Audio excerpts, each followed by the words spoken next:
Pence as we celebrate life. The Vice President.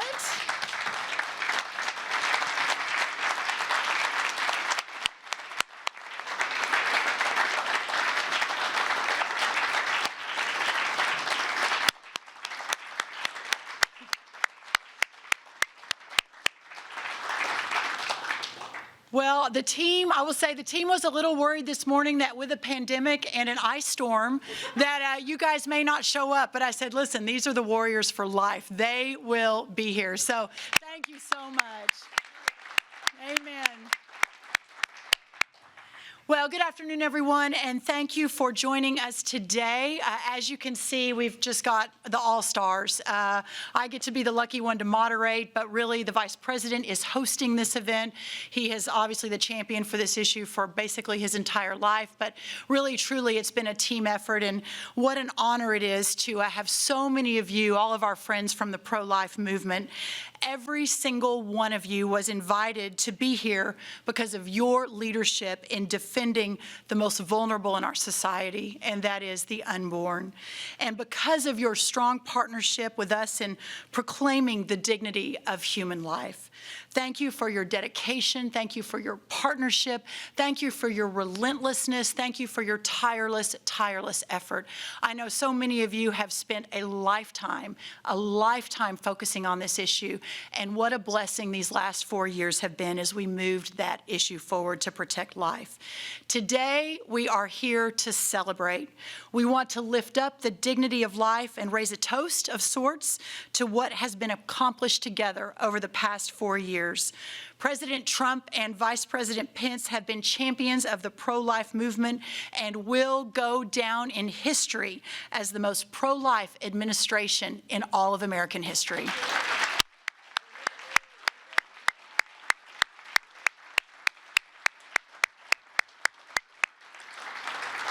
They made promises like many elected officials do, but unlike most, they delivered on those promises and then did more.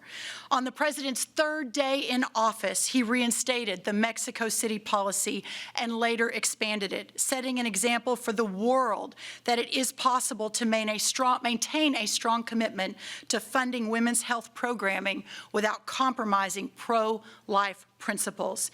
He took action last year to curtail federally funded research using human fetal tissue from elective abortions after over 25 years of taxpayer money thrown away on empty promises that this morally bankrupt research would result in cures that never materialized. He has protected Americans' conscious rights like never before and has nominated over 260 constitutionalist judges confirmed by the Senate. By the way, Senator Langford, Senator Daines, thank you for being here with us today.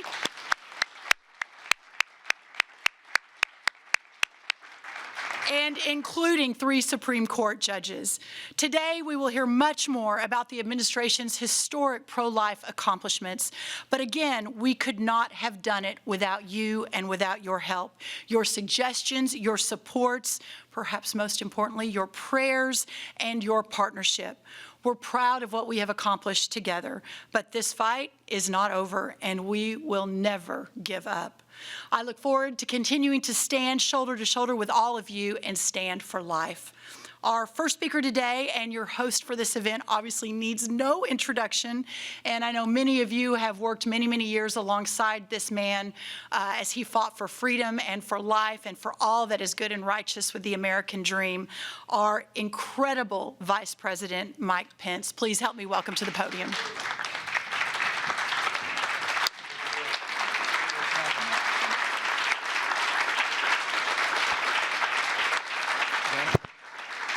Thank you.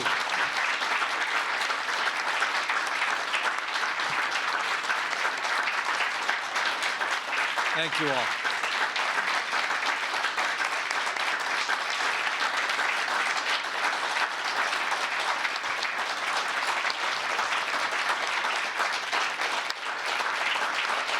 Thank you all very much. Today is really about celebrating progress we've made in the cause for life, and also thanking the leaders that are gathered in this room and all of you that will be looking on, live stream around the country, for the way that you've stood. You've stood for life for the last 4 years, and I promise you, we will never stop fighting for the right to life.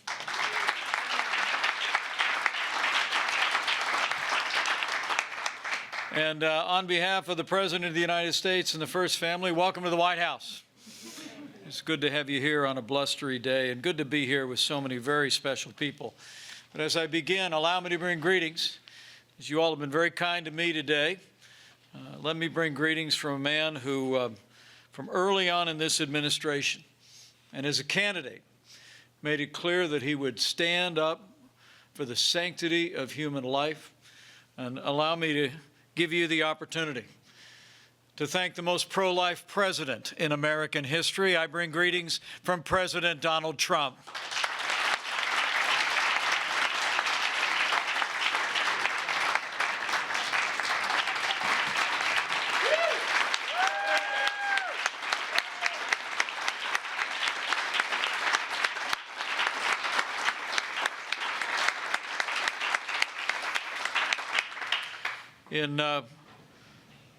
Even before our inauguration, 4 years ago, President Trump wrote to the Speaker of the House of Representatives in words that I believe are well to reflect on today. He said, "I believe it is the most basic duty of government to guard the innocent."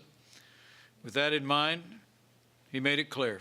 And he said, "I will veto any legislation that weakens current pro-life federal policies or encourages the destruction of innocent human life at any stage." And President Donald Trump has kept his word every single day.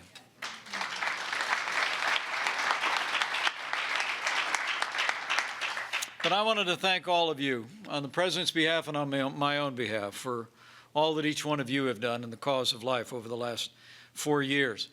You'll hear from this podium today the milestones that we've marked together. It's all been because of all of you and because of the literally tens of millions of Americans who have labored in the cause for life since that dark day in 1973. But there are specific heroes in the room that I want to acknowledge who are with us today. I mean, to be able to serve in the role of Vice President, you also get to be President of the Senate. You get an up-close look at members of the United States Senate. You see their values. When the cameras are off, you see their principles. And there are probably no two more stalwart conservatives in the United States Senate, no two greater champions for the right to life than Senator James Lankford and Senator Steve Daines. Would you join me in thanking the both of them for their great leadership for life? Gentlemen.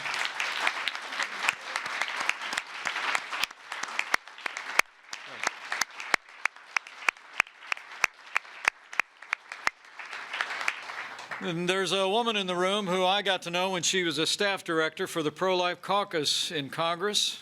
She has emerged as maybe one of the most effective pro-life leaders in the United States of America. Join me in thanking Marjorie Dannenfelser.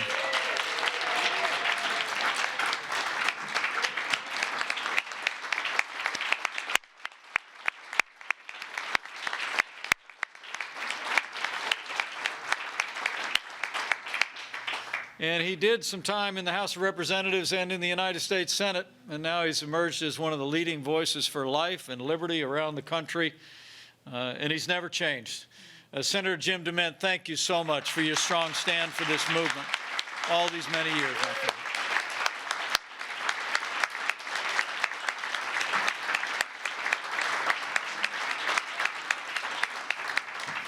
And let me also acknowledge someone who worked back in the Reagan administration.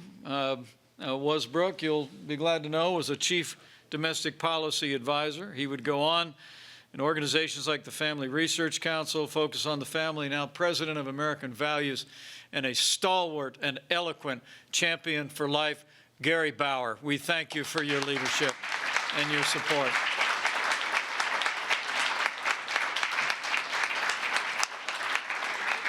But we're joined today by more than members of more than 20 pro-life organizations who've supported President Trump and our administration in the cause for life all along the way. And so again, our thanks to the Susan B. Anthony list, to Students for Life, to March for Life Action, to Focus on the Family, to Concerned Women for America, the Family Research Council, and all of you who have organized and mobilized around America for the sanctity of life. Give yourselves a round of applause, would you please?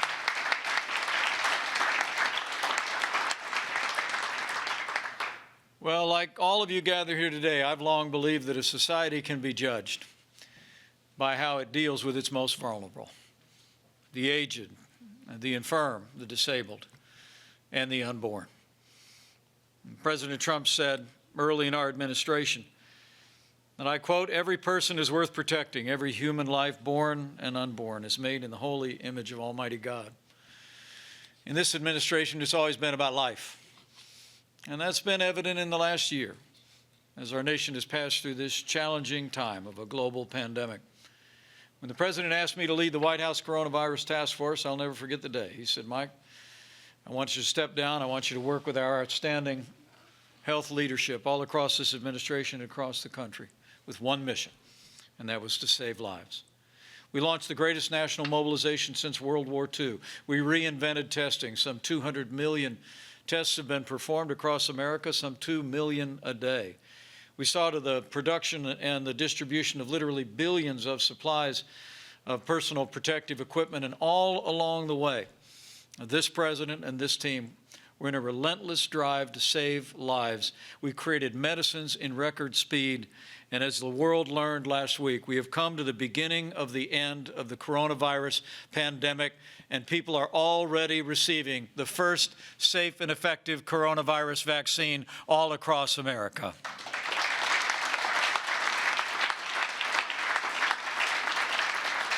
Secretary Azar and I were in Indiana yesterday at a distribution facility and manufacturing plant that will, with the approval of FDA, we hope this week, literally be distributing millions more of a new vaccine that could well be approved for the American people.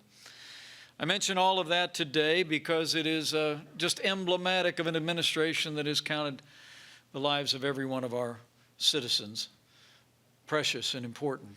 And that's animated our response to this pandemic, but it's animated the progress that we've made in this administration every step of the way in the cause for life. As Brooke just mentioned, when the president took office, one of the very first things he did was reinstate the Mexico City policy, ending government funding for promoting abortions around the world. And before long, we expanded it to more countries and more policies on the planet. And he gave me the great privilege in our very first month in office to be the first vice president in history to ever address the March for Life on the National Mall. And this last January, he did it himself. President Trump spoke to the March for Life.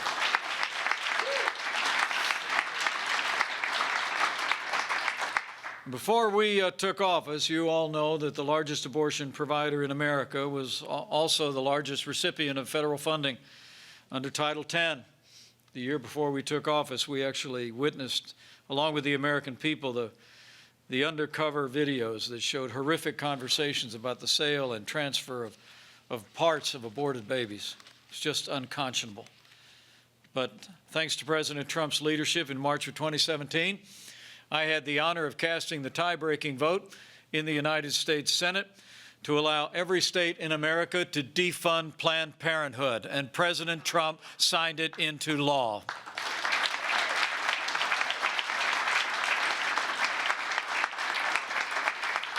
And putting that priority on the unborn just last summer, with the strong support of leaders in this room and the full support of our Secretary of Health and Human Services, President Trump ended fetal tissue research at the National Institutes for Health. We will always stand for the right to life and the dignity of the unborn.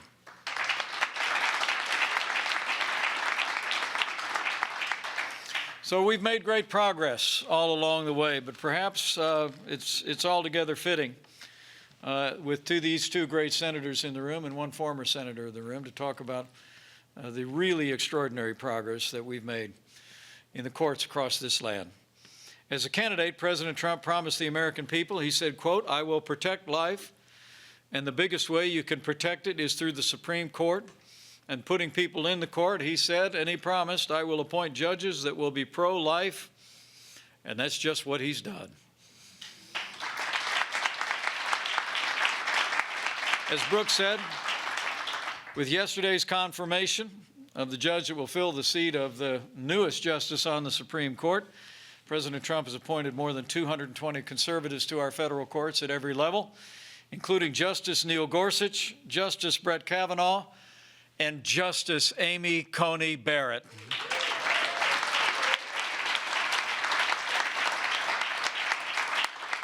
And I promise you, having had the opportunity to meet so many of these, not just the justices, but the judges, every one of these men and women are principled conservatives who will uphold all the God-given liberties enshrined in our founding documents and in our Bill of Rights.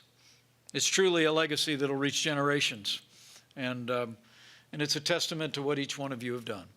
Your support for this administration, your counsel along the way as those decisions were made by our president, whether it be in policies, in health, whether it be in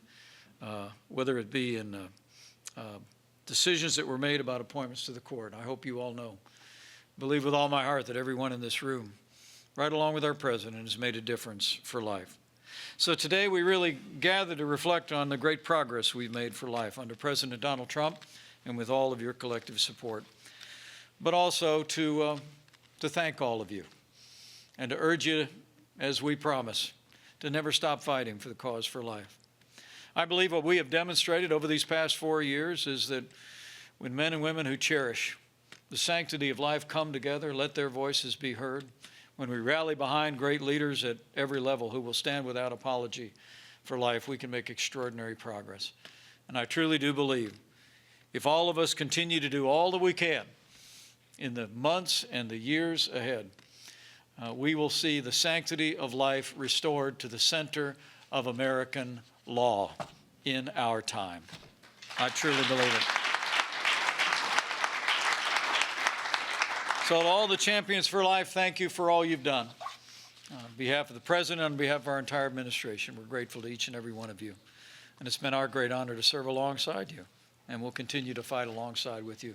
For all the time that we have, in all my days that remain on this earth, I will always stand for life, and I'll always stand with each and every one of you. That's my solemn promise. And it's not just about each one of you. I know what all of you know as well, that he who said, before I formed you in the womb, I knew you, is about life. And we do well in this movement to always remind ourselves that when we make the cause for life our cause, we make his work on this earth our very own. So do not grow weary in doing well, because in the last 4 years we've shown when men and women of faith and conviction come together to stand up for the unborn, to speak out for the voiceless, life can win in America. And with your help and God's help, life will keep on winning in the United States of America. Thank you all very much. God bless you. An honor to be with you today.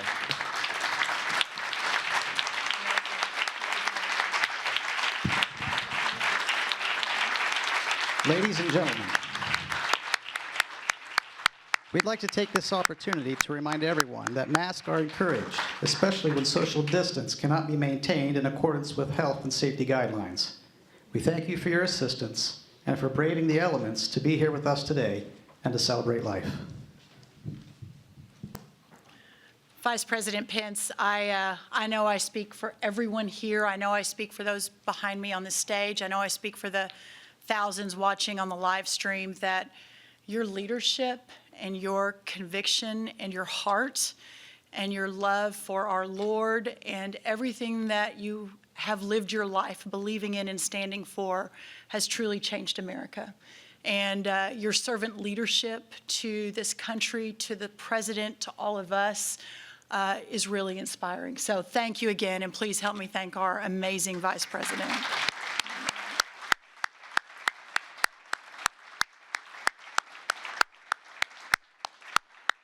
Mr. Vice President, we know you have a task force and some vaccines. You might have to step away, but we know hopefully you'll come back because there's a presentation for you towards the end of our hour together. So just feel free to do that. At this time, it's my great honor to introduce, and by the way, I will tell you, she was a last-minute addition. And so Kayleigh McEnany joined this administration, seems like years ago, but it was just this year. Wow, what a star, what an amazing defender of freedom and liberty and life and everything that this president and vice president have stood for and led for. So when we called her literally about 30 minutes ago and said, Kayleigh, we would love to have you join this group. You have become such a face for what is righteous and good in this country. And God bless her, without hesitation, she said, I would love to. So with that, please help me welcome our amazing press secretary, Kayleigh McEnany, to the stage.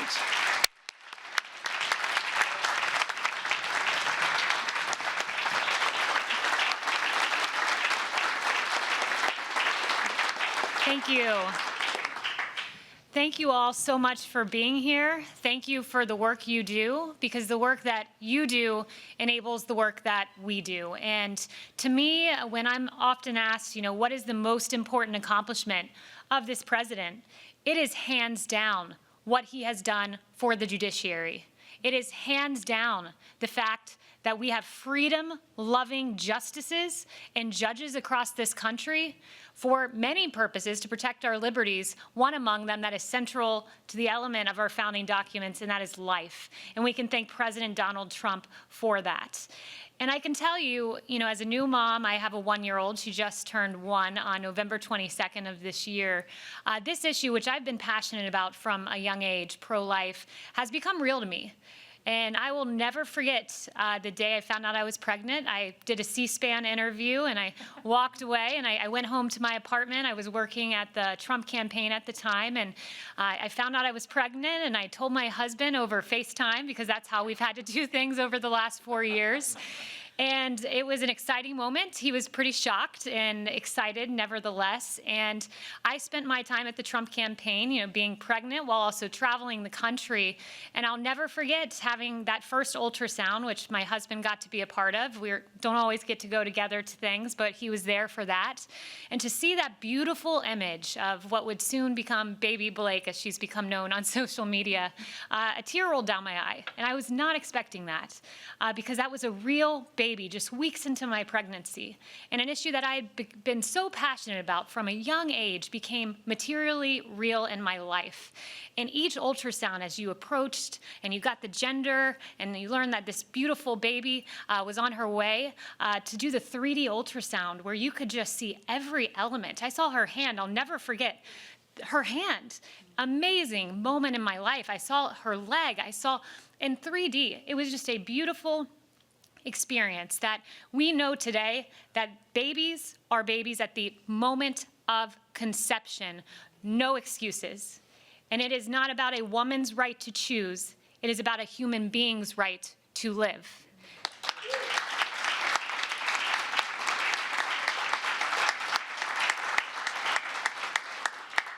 And I'll tell you, my daughter, she's so beautiful. I'll never forget how accommodating this president has been from the very beginning. Baby Blake, after she was born, went to Iowa with me. This was when I was on the campaign in New Hampshire and South Carolina and North Carolina. She has more immunities than anyone because she's been on so many planes. But when I got this job as press secretary, I knew it would be a tough one because I was a new mom and wanting to not miss a single moment of her life.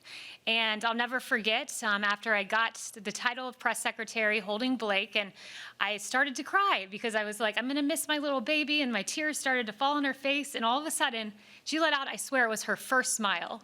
And it was God's way of saying, you go do what you need to do. And I'll tell you what this president did when he first offered me the job. He said this, is your daughter going to be okay? Because he is a president that supports moms. He's a president that supports life. And there's been no greater partner for him in that endeavor than Vice President Pence, who's been an unmistakable voice for life from the very beginning. So I want to thank you for being here, and thank you for all that you do, because it's your work that enables this to happen.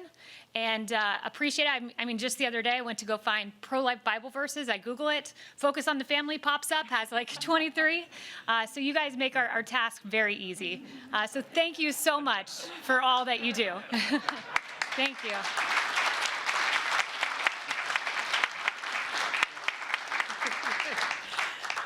I am so glad Kaylee mentioned that because I'm a mom of 4. And of course, Ivanka has 3 children. Kellyanne, before she left, has her 4 children. The amount of working moms and our kids running through the West Wing, if only America could see that, right? If only America could know that the support of this president and this vice president for life, which is why we're all here gathered to celebrate, but for children of all ages to be a part of this extraordinary time we've had in the White House. Kaylee, you are amazing. Thank you so much, and thank you for your sacrifice. Next, I'd like to introduce another fighter for the dignity of the unborn, Secretary of Health and Human Services Alex Azar, who has led his department in implementing so many pro-life wins on both the domestic and the international fronts. I have worked closely with Secretary Azar on many issues over the last few years and know his heart for the pro-life cause. Please help me welcome Secretary Alex Azar to the podium.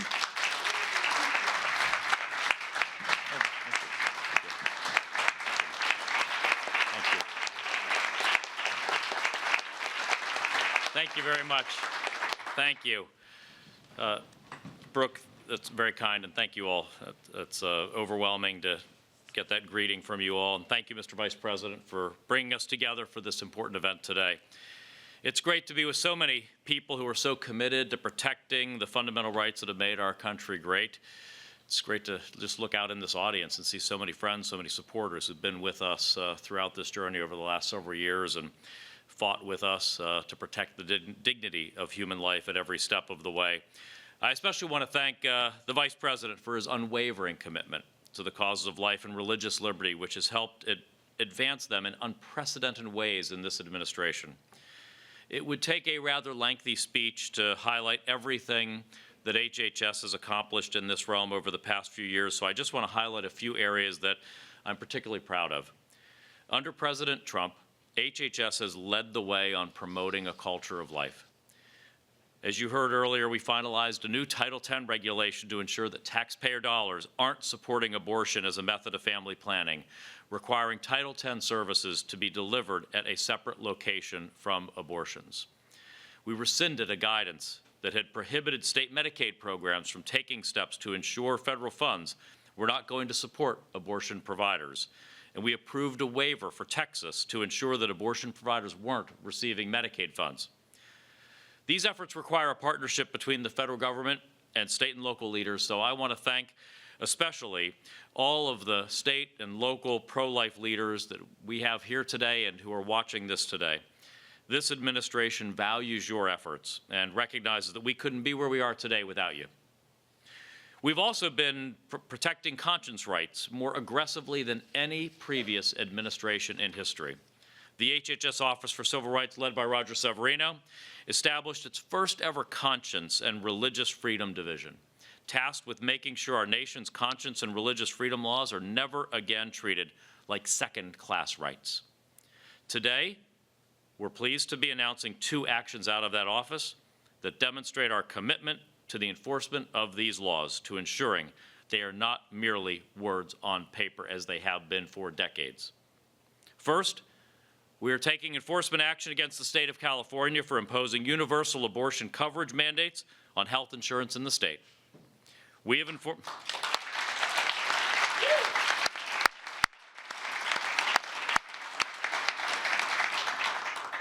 informed California that this policy clearly violates federal conscience laws, but the state refuses to fix the issue and comply. Accordingly, we plan to withhold $200 million in federal Medicaid funds from the state in the first quarter of 2021.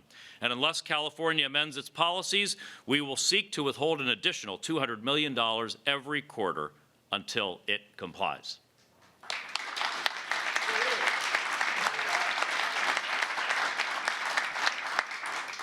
Second, the Department of Justice is filing a lawsuit on our behalf in a separate conscience violation issue, which Claire will discuss shortly. This commitment to protecting the dignity of human life and Americans' conscience and religious freedom rights has also continued during our response to COVID-19. We've taken action to ensure that states and healthcare providers do not discriminate on the basis of age or disability in the allocation of life-saving medical care. And we've helped resolve numerous religious discrimination complaints, ensuring hospital patients have access to clergy during this pandemic. As many of you know, we also collaborated with the Departments of Labor and Treasury to protect American employers, including organizations like the Little Sisters of the Poor that have religious or moral objections to providing coverage for contraceptives in their health insurance plans. This past summer, by a 7-2 majority, the Supreme Court upheld our statutory authority to issue those important exemptions to protect conscience. The success that we've had wouldn't be possible without the tremendous support that we've had from the Department of Justice. And I want to thank Claire for being here to represent the good people at DOJ who've been tireless in their efforts to uphold the law and protect the conscience rights of every American. Finally, this administration's efforts have not been confined to our borders. In late October, Secretary Pompeo and I co-hosted the virtual signing ceremony of the Geneva Consensus Declaration, a historic document and commitment to life co-sponsored by the United States, Brazil, Egypt, Hungary, Indonesia, and Uganda. The declaration comes out of an international coalition that we've built under the Trump administration to achieve better health for women, the preservation of human life, support for the family is foundational to a healthy society, and the protection of national sovereignty in global politics.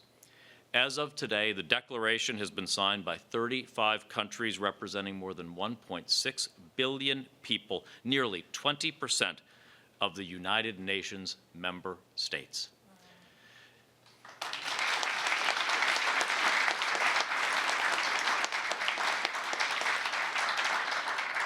This historic achievement, which was the fruit of years of labor in the fields, was the result of the effort and commitment by two great leaders at HHS, Garrett Grigsby and Valerie Huber, who have pulled this international coalition together and I think forever changed the international profile of support for life. So thank you.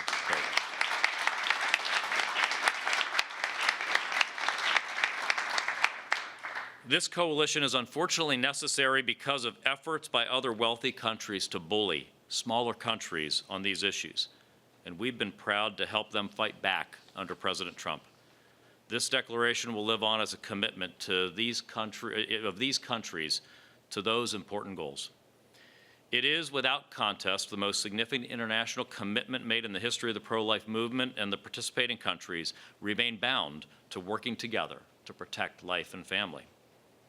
To close, I just want to acknowledge all of the hard, dedicated work that each of you here today has done to protect life and to protect the freedoms that are promised by our Constitution.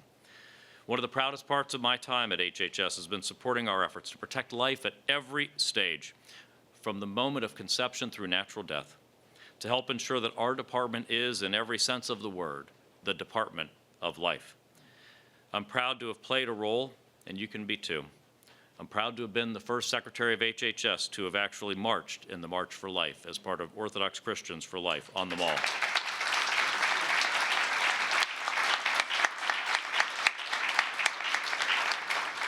But we couldn't have done any of this without your help and without the constant, unwavering support of President Trump and Vice President Pence. Over the past few years, I've never tired of stating this fact. There has never been a more pro-life or pro-religious freedom administration in American history. Thank you all for helping to make that happen, because it could not have happened without your unwavering support over the past several years. Thank you so much. Thank you, Brooke.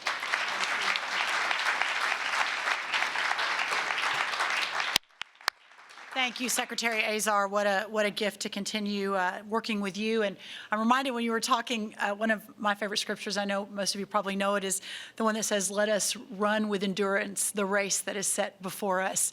And you have had a lot of endurance. Secretary Azar, we have worked on a lot of different issues together, and certainly you have been such an incredible leader for this administration, so thank you. With that, I would like to next introduce Bill Steiger, who is the Chief of Staff at the United States Agency for International Development, otherwise known as USAID. Bill has been a stalwart at USAID in implementing the President's expanded Mexico City policy and also holding the United Nations and other international organizations accountable for their abortion advocacy. Please help me welcome Bill Steiger to the podium.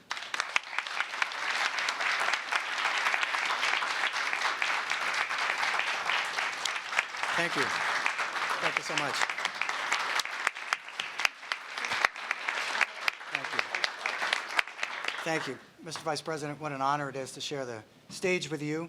I've gotten a chance to work with you on this agenda, but also a broader part of our defense of human life and dignity around the world, which is our defense of religious and ethnic minorities, including in northern Iraq. And it's an inspiration to have been able to carry forward your programs for Christians, Yazidis, and others that suffered the brutal repression and genocide of the so-called Islamic State in that part of the world. So thank you for your leadership on that issue as well.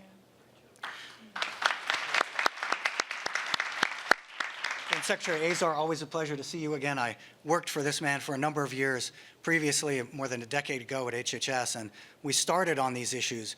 But I will tell you that we have made more progress in the last 4 years under this administration with the leadership of this president and this vice president on the international defense of life than at any time in American history. And the Secretary deserves most of the credit for that, along with his team. So thank you for your leadership. And it's great to see friends and colleagues from around the country who have been tireless in your support of life here at home and abroad. And we couldn't have done it without all of you. So thank you also for everything that you've done in supporting us at the U.S. Agency for International Development and the State Department as we've carried this agenda with our colleagues from HHS to the United Nations and on a bilateral basis. And what I'm here to tell you is a little bit more about the success that we've had internationally on two fronts. The first is our bilateral programs, those programs that you fund, that we deliver around the world on global health. As you've heard, on his third day in office, the president signed a memorandum which reinstated the Mexico City policy, which extended to our family planning programs at USAID, and then asked the Secretary of State and the Secretary of Health and Human Services to take it further, to extend those protections to all of our global health programs. And in May of 2017, we did just that. The Protecting Life and Global Health Policy, as it's called, or PLGHA, has meant that we are now protecting life in not just the small slice of about $300 million in voluntary family planning money, but in the $9 billion or more that we spend every year on other health programs around the world. This has never been done by any administration. It's the largest expansion of a pro-life policy internationally that's ever occurred. And it's meant that we have prohibited now any of our global health assistance money from subsidizing abortion, from promoting abortion. No foreign non-governmental organization may take our money and promote or perform abortion as a method of family planning, or, for that matter, take anyone else's money and conduct those activities. That has meant, among other things, that the major organizations behind the International Abortion Industrial Complex, the International Planned Parenthood Federation, and Marie Stopes International have been unable to receive any U.S. federal funds since 2017.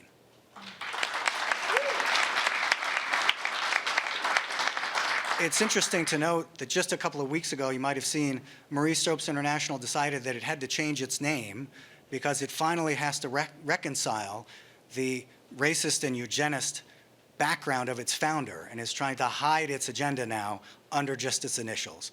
But we've stopped that organization and others from being able to take your money and promote or perform abortion overseas, which is a great legacy for this president. People have said, and I know you've heard some of the fear-mongering, that somehow maybe this policy was going to destroy our health programs that are helping women and children and families around the world. And nothing could be further from the truth. The facts bear this out. The disruptions, if there were any, have been minimal. Only 8 of more than 1,300 organizations that were prime recipients of our global health assistance since 2017 have refused the terms of the policy. Most organizations recognize that the policy is the right thing to do, and they themselves, many of which are faith-based organizations, have recognized that our policy fits with their values. It's proof that we can have 2 policy objectives and implement them at the same time: protecting life and human dignity and providing life-saving and life-changing assistance to women, children, and their families all around the world. The second place where we've had success is in the multilateral arena, at the United Nations and at other organizations. We've fought hard with our colleagues at HHS and at the State Department to eliminate language in international documents, negotiated resolutions at the General Assembly of the United Nations, at the World Health Assembly, that is code for abortion. Terms like sexual and reproductive health or sexual and reproductive rights. things that had been ingrained in many of the routine resolutions of the UN for many years. We've stood up and fought against that language. You might have seen that my boss, John Barsa, who's the acting deputy administrator of USAID, in the last few months has written to the Secretary General of the UN twice to complain about the obvious and craven, cynical attempt by the United Nations to use the pandemic of 2019 as a justification for promoting abortion rights around the world. It's reprehensible that a small group of nations with a radical agenda, supported by a few non-governmental advocacy groups, continue to pursue what can only be called abortion imperialism and use the UN as a way to bully, as the Secretary said, sovereign governments into changing their laws that reflect their country's values. They're aided and abetted in this quest by the Communist Party of China, which, as we all know, has used coerced abortion and forced sterilization as a tool of terror and state control for more than 40 years.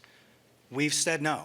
The UN should not be in the abortion business. And the President was clear in his speech to the General Assembly 2 years ago, when he was the first American president to stand up and defend life at the United Nations, that we will not let this continue. And we're not alone. What the Secretary has done with his team is amazing diplomatic work. We've come in the last 4 years, as I say, farther than we've come in the 20 years that I've been doing this work in building an international coalition of nations. The President, the Vice President have inspired other leaders. Just look at Brazil and Hungary and Egypt, those who joined the Geneva Consensus Declaration. They're willing to find the courage to say what we know needs to be said internationally because our President and Vice President have been willing to do so too. So, ladies and gentlemen, life is winning, even at the United Nations, around the world, but our work is not yet done, as you know. We haven't done everything that we need to do. There are still international documents that are aggressively promoting abortion. There are still resolutions that will pass over our objections that will do the same. We need you to help us keep the pressure up on the UN, to join together and stand with the other members of the coalition to keep them firm in fighting for the right to life around the world. And we need you to help us preserve the gains that we've achieved domestically and internationally in the years to come. Thanks so much.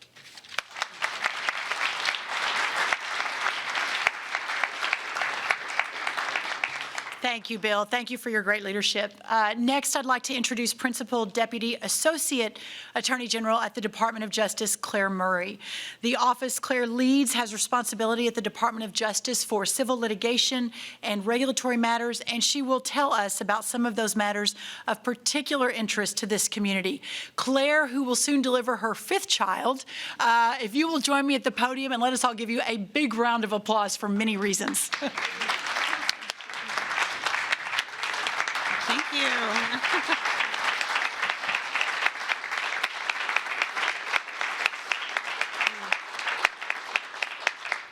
Thank you so much, and thank you, Brooke, for that kind introduction. Thank you, Mr. Vice President, for your leadership and for convening us. You sort of knew that we had to have at least one unborn baby at this at this gathering, so I thought I could serve that purpose. But I'm also here on behalf of Attorney General Barr to tell you a little bit about what the Department of Justice has done over the past few years to defend the civil and constitutional rights of all Americans, including the millions of Americans for whom the sanctity of life is a core ethical and religious conviction. You heard a little bit from Secretary Azar about our defensive mission, and the department has been extremely active in defending the administration's pro-life initiatives, whether that is defending the Title X rule or standing, with the Little Sisters of the Poor at the Supreme Court, or defending health restrictions on Mifeprex on RU 486. That has been a big part of our docket and something that we have done very successfully. But today I would just sort of like to highlight 2 things that are going on in the lower courts that you may or may not be aware of, one of which you are not aware of, because as Secretary Azar suggested, we have a hot off the presses announcement. This morning, the Department of Justice's Civil Rights Division, led by our Assistant Attorney General Eric Dryband, sued to stop a hospital in Vermont from violating the rights of healthcare providers who follow their consciences and refuse to assist in performing abortions.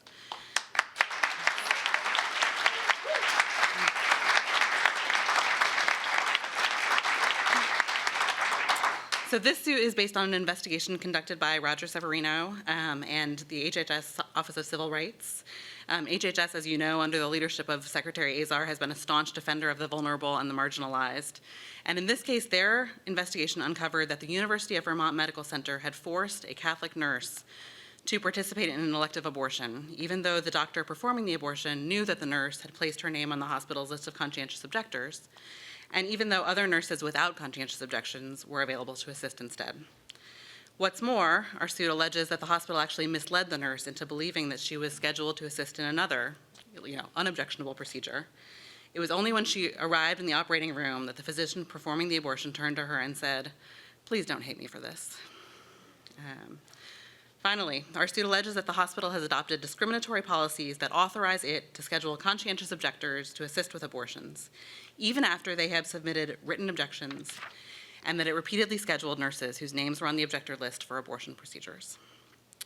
Discriminating against a conscientious objector for refusing to assist in an abortion violates federal laws that were enacted by a bipartisan Congress to protect the conscience rights of those with moral or religious objections to abortion. Congress enacted those laws shortly after Roe, and it was because it foresaw the risk of Roe leading to a naked public square, where healthcare providers with moral or religious objections to abortion were driven from the medical profession. Congress recognized that America is a richer place when those with sincere religious and moral objections to abortion can participate fully in civic life.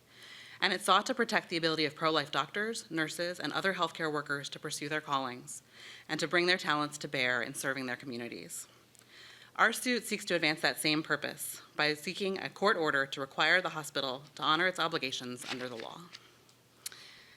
So that's the only announcement I have today, but I would like to highlight one other ongoing action that the department has taken in this area that has flown a little bit more under the radar. Earlier this year, the department filed a brief in support of an Ohio law that prohibits abortion providers from carrying out abortions when they know that the abortion is being sought because of a Down syndrome diagnosis. The department argued that Ohio's law serves a number of important purposes. First, avoiding the pernicious inference that our fellow citizens with Down syndrome are any less worthy of dignity and respect than any of the rest of us. Second, warding against the slippery slope towards eugenic, race, or sex-based abortions. And third, protecting women from potentially coercive abortion providers who may pressure them to obtain an abortion because of Down syndrome. Nothing in the Constitution or Supreme Court precedent, our brief argues, requires the Sixth Circuit to invalidate Ohio's law. That case was argued a number of months ago. It is still pending, and we eagerly await a ruling. Thanks in great part to the strong leadership of the President and of the Vice President, this administration has remained steadfast in its commitment to ensuring that the fundamental rights of pro-life individuals and organizations are respected. I am so proud of the work the department has done in safeguarding the impartial administration of justice for all Americans. Thank you for everything that you have done to enable us to do what we were able to do. Thanks.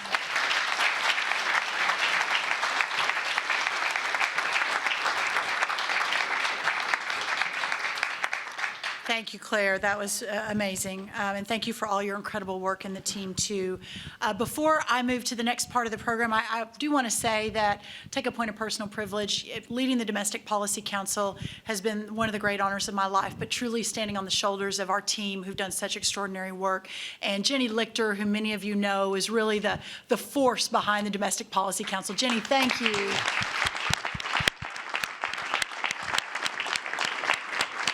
Thank you for everything you've done. It's been an honor to work with you on these issues. At this time, I want to say that it's now my great pleasure to call on two leaders and allies we have relied on these past few years and for whom we are so grateful. The president of the Susan B. Anthony List, who needs no introduction, Marjorie Dennis Felser, and also the president, also not needing an introduction, of March for Life Action, Tom McCluskey. If I could ask you guys to go ahead. Thank you. I think we have a little a dance we're going to put on, right? Oh, no, not a dance. No, it's really a privilege to speak for this family. And this family, we really know each other. We've been through a lot together. And this family includes you, Vice President Pence. So Tom and I have a presentation to make, but I just wanted to say a couple things to you, Mr. Vice President. Life is winning in America because you and this president kept your promises from the very beginning. Every single day, you kept every promise. In fact, some say that you've kept more promises than you even made, right? I think Mark Short says that's a mathematical impossibility. And yet I say it's true because we've been there every single day with Paul Teller, with his team, with his great secretary. And because of that commitment and your follow-through, we are looking at a springtime for the pro-life movement, a moment that I consider the third wave, the part where we really win.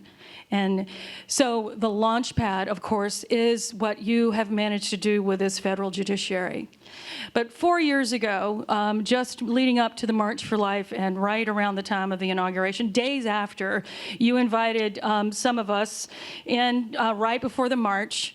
A lot of us here couldn't get there, but some of us were there.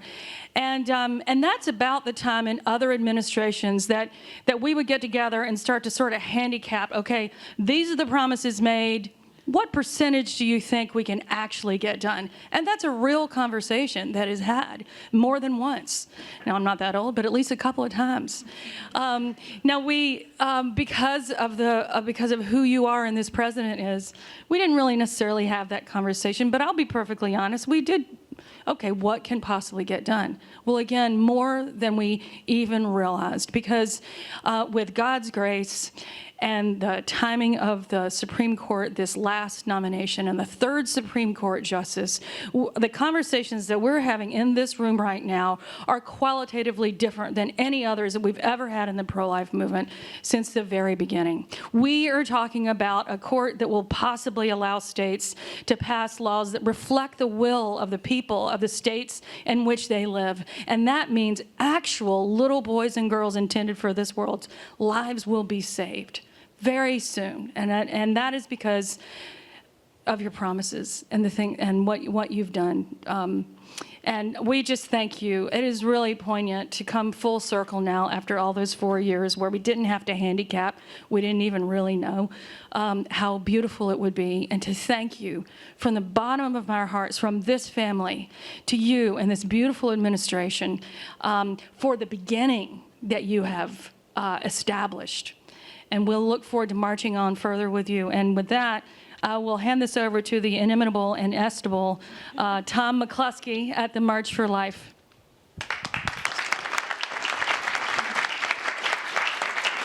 Thank you, Mart. Oh, did I turn it off? That was nice, huh? Thank you, Marjorie. And one of these days, I'll learn never to follow Marjorie when she's speaking. It's kind of like when Jimi Hendrix opened up for the Monkees.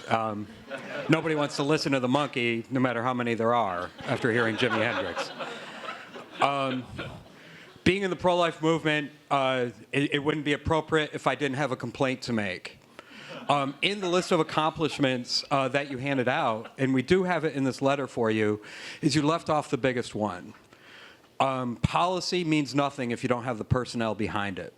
If you don't have the personnel pushing for it and implementing it. From Roger Severino to Paul Teller to Mark Short to Jenny Lichter to so many that I don't want to name them all because they might have a hard time finding jobs afterwards if I do. The biggest sign of a leader is the people he surrounds himself with and the power he gives them to get things done. And that's how President Trump has proven to be a leader, because in the summer of 2016, he picked one of us, as Marjorie said, one of the family, to be his vice president. And we cannot thank the two of you enough for all you have done for life. This is truly your legacy going forward that is now our job to carry on, I'm sure alongside with you still. However, we have a letter here from so far about 70 organizations from around the country, both on the federal and state level, and we're accepting names still, and we'd like to give you a more polished copy when that is done, just thanking you and President Trump for all you have done for life, all you continue to do for life, and to just embrace you in this time of COVID as one of our own, and just to thank you so much.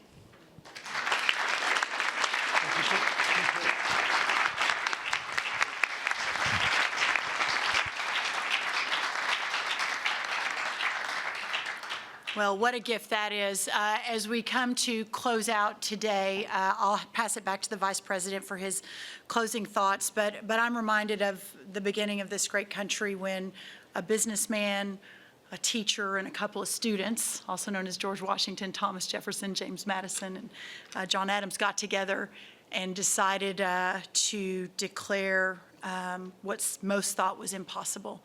And that was a new country and freedom, and a country that is guided by self-governance and by our God. And ordinary people can do extraordinary things. And I'm not sure that that is more true or apt of a description than this group here today. So with that, I thank you all, and I turn it over to our extraordinary Vice President to close us out. Thank you.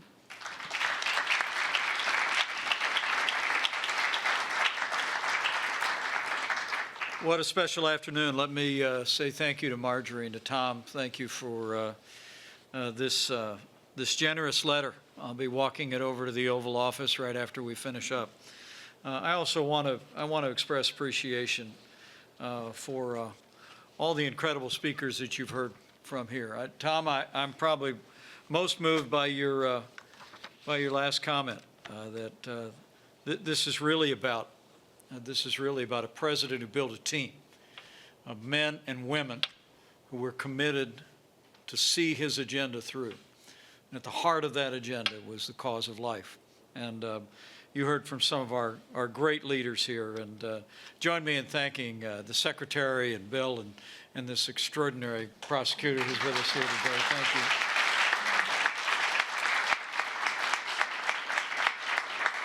Thank you, Claire. Thank you for your great work. And to all of you who've made time for this, thank you for giving us the opportunity simply to pay a debt of gratitude to each and every one of you. But I want to assure you that while we have made great progress in the cause of life, that the fight goes on. And I promise you, on behalf of the President, First Family, on behalf of my family, we are going to stand with you every single day until the sanctity of life is restored to the center of American law. Thank you very much. God bless you. Let's keep working for life. Thank you, Mark.